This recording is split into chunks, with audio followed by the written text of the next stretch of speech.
Sebentar ya, kita share link dulu ya, Dil, ke peserta brainstorming-nya. Biar aku share sebentar ya. Iya, Dika. Selamat datang para peserta brainstorming. Terima kasih. Mbak Mika, mic-nya termute tuh sepertinya. Ya, udah. Assalamualaikum warahmatullahi wabarakatuh. Apa kabar nih para peserta brainstorming? Waalaikumsalam warahmatullahi wabarakatuh. Jadi hari ini kita bakal ngelakuin brainstorming dengan tema. Udah pada tahu belum temanya apa? Kayak imajinasi gitu bukan? Ya, benar banget. Jadi tema brainstorming kita hari ini mudahnya belajar dengan menggunakan imajinasi. Perkenalan pertama itu ada saya sebagai moderator, Dimas Agil Faryandi dari Universitas Abdurrahman, dan pemateri kita hari ini ada Eva Dila yang merupakan teman saya juga di Universitas Abdurrahman, jurusan psikologi. Selamat datang Eva Dila. Ya, terima kasih Dimas. Untuk dari peserta sendiri boleh memperkenalkan diri. Dari Mbak Mika dulu. Baik, terima kasih pemateri. Perkenalkan, nama saya Mike Irmades Aurel. Saya dari kelas 3A, Fakultas Psikologi Universitas Abdurrahman. Terima kasih. Hai Mbak Mika, selamat datang. Selanjutnya Mbak Ayu. Perkenalkan, nama saya Ayu Anita. Saya dari kelas 3A, Fakultas Psikologi. Selamat datang Mbak Ayu. Oke, jadi langsung aja kita masuk ke acaranya. Untuk paparan pertama tentang mengenai mudahnya belajar dengan berimajinasi bisa dibuka oleh Dila. Silahkan Dila. Ya, terima kasih ya Dimas. Baiklah, Assalamualaikum warahmatullahi wabarakatuh. Waalaikumsalam warahmatullahi wabarakatuh. Baiklah, terima kasih pertama-tama untuk Dimas karena telah mempersilahkan saya untuk berbicara, dan terima kasih untuk teman-teman semua yang udah bergabung karena tema hari ini sungguh sangat spesial salah satunya ya. Jadi saya akan menjelaskan beberapa hal penting yang perlu kita ketahui atau kita note ya, ini adalah salah satu konsep belajar. Jadi nggak mesti harus aku harus pakai konsep ini untuk belajar aku. Seperti yang kita ketahui, kita semua itu punya konsep belajar tersendiri. Jadi di sini adalah salah satunya. Kenapa saya mengambil hal ini atau konsep yang ini? Karena ini konsep yang paling dasar. Dan bahkan semua orang tanpa disadari itu menggunakan konsep ini gitu. Jadi nanti saya akan memberikan tujuan, terus menjelaskan sedikit.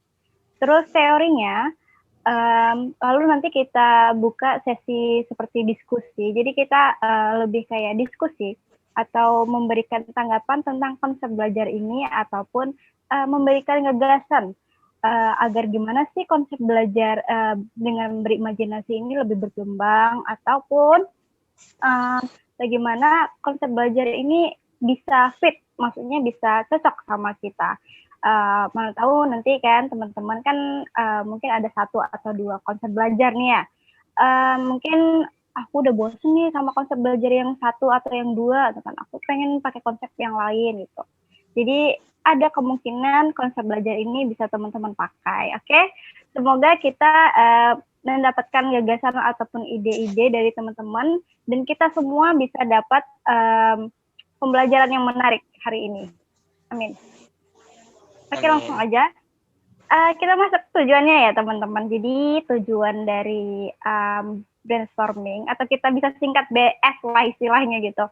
Jadi intinya itu gimana sih kita menggunakan konsep imajinasi dalam mempermudah belajar. Istilahnya imajinasi ini dengan kata positif ya. Jadi kalau teman-teman mikir, belajar tapi berimajinasi, bukannya nanti kemana-mana ya pikirannya. Nggak gitu ya. Tapi ini lebih ke arah positive way, dimana kita tuh seolah memproyeksikan diri kita atau menggambarkan dalam pikiran kita agar kita tuh lebih mudah memahami sesuatu serta memprediksi sesuatu. Jadi kita misalkan nih, khususnya untuk fakultas psikologi, teman-teman sering kan kalau disuruh kayak gini,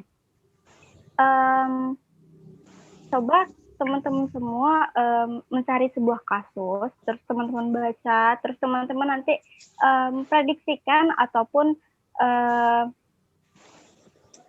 seperti mereview ataupun seperti apa sih yang terdapat di dalamnya atau karakter seseorang itu kayak gimana. Pasti teman-teman sering ya kayak gitu ya, disuruh nyari ilustrasi kasus pastinya. Dan teman-teman pastinya merasa seperti, aduh kok baca lagi, pusing gitu kan. Udah liatin handphone, terus belum lagi kalau kita dengan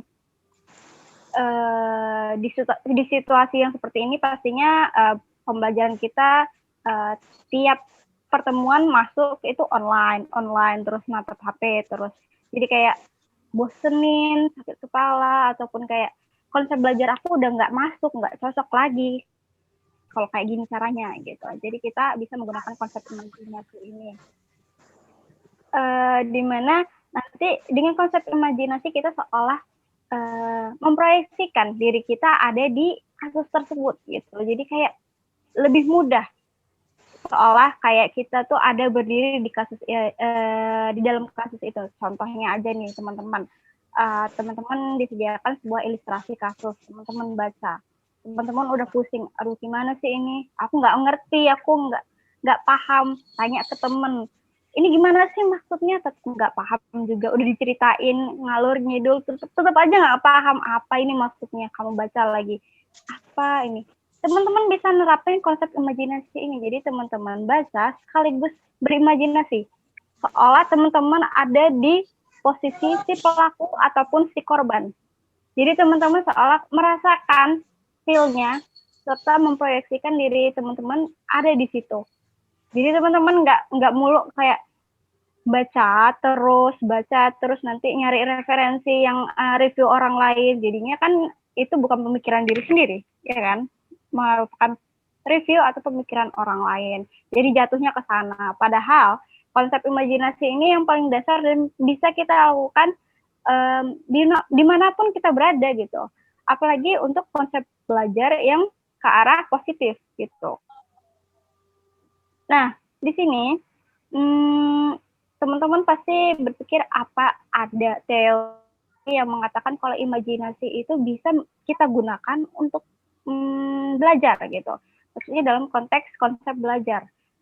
Agar kita lebih mudah memahami dan nggak semuanya konsep belajar itu sulit atau konsep belajar itu aja gitu. Nah, di sini menurut Fadilah dan kawan-kawan di tahun 2014,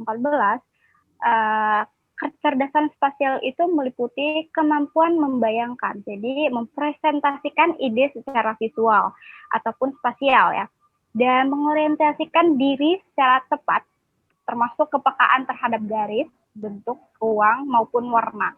Jadi teman-teman kan kalau biasanya pernah nih, teman-teman kalau di presentasi atau dosennya presentasi itu menggunakan animasi ya kan. Jadi teman-teman tuh tanpa sadar menggunakan imajinasi teman-teman agar lebih fokus dan konsentrasi terhadap animasi tersebut. Jadi warna serta garis bentuk yang ditampilkan, teman-teman merasa tertarik untuk melihat pembelajaran yang secara nggak langsung gitu. Jadi misalkan nih, contohnya aja saya itu dulu ya teman-teman menghafalkan tabel periodik. Tabel periodik itu teman-teman udah tahu kan ya, pastinya pusing ya kita menghafal dari pojok kiri sampai ke kanan. Pasti teman-teman waktu SMA itu atau SMP itu pernah kan disuruh kayak tabel periodik. Ini tabel periodik coba kalian hafalkan. Nah, sebenarnya teman-teman bisa menggunakan konsep imajinasi. Jadi teman-teman nggak perlu kayak lithium, ini nggak perlu kayak gitu. Teman-teman bisa menggunakan konsep imajinasi. Jadi gimana caranya? Li itu apa? Lithium. Terus BR tuh apa. Jadi kayak teman-teman menggunakan konsep imajinasi teman-teman atau menggunakan warna, kode warna. Jadi nggak semuanya kayak harus dihafalin dalam bentuk huruf ataupun kayak sekadar menghafal biasa. Padahal banyak banget konsep imajinasi yang bisa teman-teman terapkan gitu.